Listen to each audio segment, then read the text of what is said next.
ಯೇಸು ಕ್ರಿಸ್ತನ ಮಹಾಪರಿಶುದ್ಧ ನಾಮದಲ್ಲಿ ನಿಮ್ಮೆಲ್ಲರನ್ನು ವಂದಿಸುವಂತವನಾಗಿದ್ದೇನೆ. Praise the Lord, shalom. ಈ ಬೆಳಗಿನ ಜಾವದಲ್ಲಿ ವಾಕ್ಯ ಓದಿಕೊಳ್ಳೋಣ.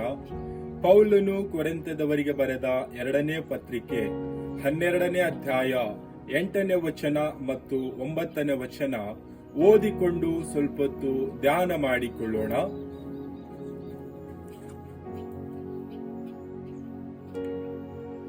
ಈ ಪೀಡೆಯ ವಿಷಯದಲ್ಲಿ ಅದು ನನ್ನನ್ನು ಬಿಟ್ಟು ಹೋಗಬೇಕೆಂದು 3 ಸಾರಿ ಕರ್ತನನ್ನು ಬೇಡಿಕೊಂಡೆನು. ಅದಕ್ಕಾತನು, ನನ್ನ ಕೃಪೆ ನಿನಗೆ ಸಾಕು, ಬಲಹೀನತೆಯಲ್ಲಿಯೇ ಬಲವು ಪೂರ್ಣ ಸಾಧಕವಾಗುತ್ತದೆ ಎಂದು ನನಗೆ ಹೇಳಿದ್ದಾನೆ. ಹೀಗಿರಲಾಗಿ ಕ್ರಿಸ್ತನ ಬಲವು ನನ್ನಲ್ಲಿ ನೆಲೆಗೊಂಡಿರಬೇಕೆಂದು ನನಗುಂಟಾಗುವ ನಿರ್ಬಲಾವಸ್ಥೆಗಳ ವಿಷಯದಲ್ಲಿಯೇ ಬಹು ಸಂತೋಷವಾಗಿ ಹೆಚ್ಚಳ ಪಡುವೆನು. ಈ ವಾಕ್ಯದಲ್ಲಿ ನೋಡುವಾಗ ಪೌಲನು ಈ ರೀತಿಯಾಗಿ ಬರೆಯುತ್ತಾ ಇದ್ದಾನೆ. ಆತನ ಜೀವಿತದಲ್ಲಿ ಒಂದು ಪೀಡೆ ಇದೆ. ಆ ಪೀಡೆ ಬಿಟ್ಟು ಹೋಗಬೇಕೆಂಬುದಾಗಿ ಕರ್ತನಲ್ಲಿ 3 ಸಾರಿ ಆತನು ಬೇಡಿಕೊಂಡಾಗ ಕರ್ತನು ಆತನಿಗೆ ಹೇಳುತ್ತಾ ಇದ್ದಾನೆ, ಯೇಸು ಕ್ರಿಸ್ತನು ಆತನಿಗೆ ಹೇಳುತ್ತಾ ಇದ್ದಾನೆ, ನನ್ನ ಕೃಪೆ ನಿನಗೆ ಸಾಕು ಎಂಬುದಾಗಿ ಹೇಳುತ್ತಾ ಇದ್ದಾನೆ. ಹೇಳುವಾಗ ಪೌಲನು ಈ ಲೋಕದಲ್ಲಿ ಜೀವಿಸುವಾಗ ಆತನಿಗೆ ಸಂಭವಿಸುವಂತ ಎಲ್ಲ ಕಷ್ಟಗಳಲ್ಲಿ ಆತನು ಸಂತೋಷವುಳ್ಳವನಾಗಿದ್ದಾನೆ. ದೇವರ ಕೃಪೆಯನ್ನು ಆತನು ಹೊಂದಿಕೊಂಡು ದೇವರ ಕೃಪೆಯಲ್ಲಿ ನೆಲೆಗೊಳ್ಳುವುದಕ್ಕಾಗಿ ಆತನ ಬಲಹೀನ ಅವಸ್ಥೆಯಲ್ಲಿದ್ದಾಗಲೂ ಕೂಡ ಸಂತೋಷ ಪಡುತ್ತಾ ಇದ್ದಾನೆ. ನಾವು ಈ ಒಂದು ದಿನದಲ್ಲಿ ಈ ಲೋಕದಲ್ಲಿ ಜೀವಿಸುವಾಗ ಯಾವ ರೀತಿಯಾಗಿ ಜೀವಿಸ್ತಾ ಇದ್ದೇವೆ? ಈ ಲೋಕದಲ್ಲಿ ನಮಗೆ ಅನೇಕ ಕಷ್ಟಗಳು ಬರುವಂತದಾಗಿದೆ, ಪೀಡೆಗಳು ಬರುವಂತದಾಗಿದೆ, ನೋವು, ಬಾಧೆ, ಹೇಳಿಕೊಳ್ಳಲಾಗದಂತ ಕಷ್ಟಗಳು ಈ ಲೋಕದಲ್ಲಿದೆ.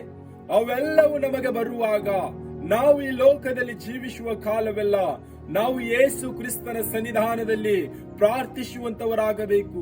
ನಮ್ಮನ್ನು ಆ ಕಷ್ಟಗಳು ಬಿಟ್ಟು ಹೋಗಲೆಂಬುದಾಗಿ ನಾವು ವಿಜ್ಞಾಪನೆ ಪ್ರಾರ್ಥನೆ ಮಾಡಿಕೊಳ್ಳುವಂತವರಾಗಬೇಕು. ನಾವು ಪ್ರಾರ್ಥನೆ ಮಾಡುವಾಗ ಯೇಸು ಕ್ರಿಸ್ತನು ಪೌಲನಿಗೆ ಯಾವ ರೀತಿಯಾಗಿ ನನ್ನ ಕೃಪೆ ನಿನಗೆ ಸಾಕು ಎಂಬುದಾಗಿ ಹೇಳಿದ್ದಾನೋ ಅದೇ ರೀತಿಯಾಗಿ ನಮಗೂ ಕೂಡ ನನ್ನ ಕೃಪೆ ನಿನಗೆ ಸಾಕು ಎಂಬುದಾಗಿ ಯೇಸು ಕ್ರಿಸ್ತನು ಹೇಳುವಂತವನಾಗಿದ್ದಾನೆ. ಯೇಸು ಕ್ರಿಸ್ತನ ಕೃಪೆ ನಮ್ಮಲ್ಲಿ ಇರುವಾಗ ನಾವು ಬಲಹೀನ ಅವಸ್ಥೆಯಲ್ಲಿ ಲೋಕದಲ್ಲಿ ಜೀವಿಸುವಾಗಲೂ ದೇವರ ಕೃಪೆಯ ಬಲದಿಂದ ನಾವು ಬಲ ಹೊಂದಿಕೊಂಡು ಸಂತೋಷದಿಂದ ಈ ಲೋಕದಲ್ಲಿ ಜೀವಿಸುವಂತವರಾಗಿದ್ದೇವೆ. ಪೌಲನು 3 ಸಾರಿ ಪ್ರಾರ್ಥಿಸಿದನು, ನನ್ನ ಜೀವಿತದಲ್ಲಿರ್ತಕ್ಕಂಥ ಪೀಡೆ ಬಿಟ್ಟು ಹೋಗಲಿ ಎಂಬುದಾಗಿ. ದೇವರು ಯೇಸು ಕ್ರಿಸ್ತನು ಆ ಪೀಡೆ ನಿನ್ನಲ್ಲಿ ಇರುವಾಗಲೂ ನನ್ನ ಕೃಪೆ ನಿನಗೆ ಸಾಕು ಎಂಬುದಾಗಿ ಹೇಳುವಾಗ ಪೌಲನು ಈ ಲೋಕದಲ್ಲಿ ಸಂಭವಿಸುವ ಎಲ್ಲ ಕಷ್ಟಗಳಲ್ಲಿಯೂ ಕೂಡ ಆತನು ಬಲಹೀನ ಅವಸ್ಥೆಯಲ್ಲಿ ಇರುವಾಗಲೂ ಕೂಡ ಸಂತೋಷ ಪಡುತ್ತಾ ಜೀವಿಸುತ್ತಾನೆ ಎಂಬುದಾಗಿ ವಾಕ್ಯದಲ್ಲಿ ನೋಡುತ್ತಾ ಇದ್ದೇವೆ. ನಾವು ಈ ಒಂದು ದಿನದಲ್ಲಿ ಈ ಲೋಕದಲ್ಲಿ ಜೀವಿಸುವಾಗ ನಮಗೆ ಕಷ್ಟಗಳು, ನೋವು, ವೇದನೆ ಬರುವಾಗ ನಾವು ಯಾವ ರೀತಿಯಾಗಿ ಜೀವಿಸ್ತಾ ಇದ್ದೇವೆ? ಈ ಲೋಕದ ಜನರ ಮುಂದೆ ನಾವು ಹೇಳುವಾಗ ಈ ಲೋಕದ ಜನರು ನಮಗೆ ಯಾವ ಪರಿಹಾರವೂ ಕೊಡುವುದಿಲ್ಲ. ಕ್ಷಣಿಕ ನಮ್ಮೊಟ್ಟಿಗೆ ಮಾತನಾಡುತ್ತಾರೆ, ಅವರು ಮರೆತು ಹೋಗುವಂತವರಾಗಿದ್ದಾರೆ. ನಾವು ಯೇಸು ಕ್ರಿಸ್ತನ ಬಳಿಯಲ್ಲಿ ಕೇಳುವಾಗ, ಯೇಸು ಕ್ರಿಸ್ತನಲ್ಲಿ ನಾವು ವಿಜ್ಞಾಪನೆ ಇಡುವಾಗ, ಯೇಸು ಕ್ರಿಸ್ತನು ನಾವು ಈ ಲೋಕದಲ್ಲಿ ಜೀವಿಸುವಾಗ ನಮ್ಮ ಜೀವಿತದ ಕುರಿತಾಗಿ, ನಮ್ಮ ಭವಿಷ್ಯತ್ತಿನ ಕುರಿತಾಗಿ, ನಮ್ಮ ಮಕ್ಕಳ ಕುರಿತಾಗಿ, ನಮ್ಮ ಕುಟುಂಬದ ಕುರಿತಾಗಿ ಅನೇಕ ಆಲೋಚನೆ ಮಾಡುವಂತವರಾಗಿದ್ದೇವೆ. ಈ ಎಲ್ಲ ಆಲೋಚನೆಗಳು ಬಿಟ್ಟವರಾಗಿ ಯೇಸು ಕ್ರಿಸ್ತನಲ್ಲಿ ನಾವು ಪ್ರಾರ್ಥಿಸುವಂತವರಾಗಬೇಕು.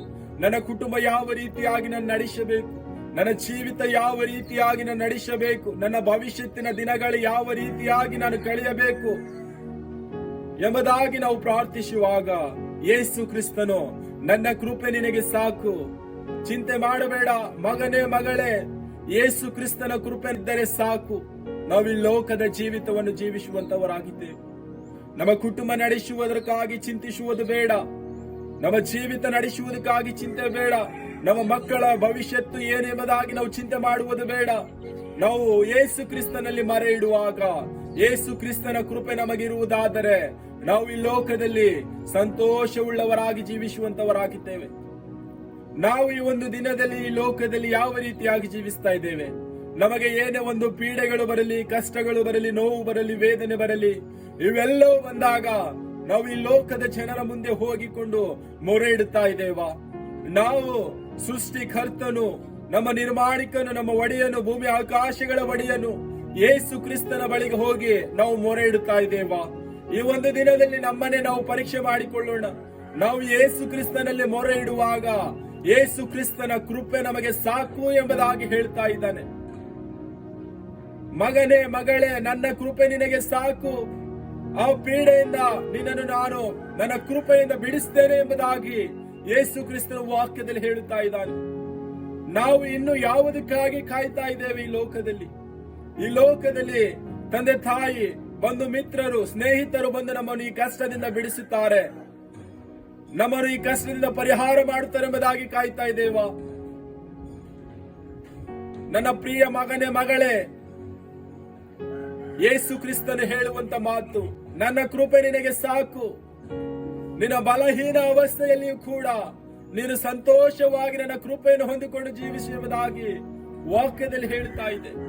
ನಾವು ಯಾವ ರೀತಿಯಾಗಿ ಜೀವಿಸ್ತಾ ಇದ್ದೇವೆ? ಈ ಒಂದು ದಿನದಲ್ಲಿ ಸುಂದರ ಸಮಯವಾಗಿದೆ.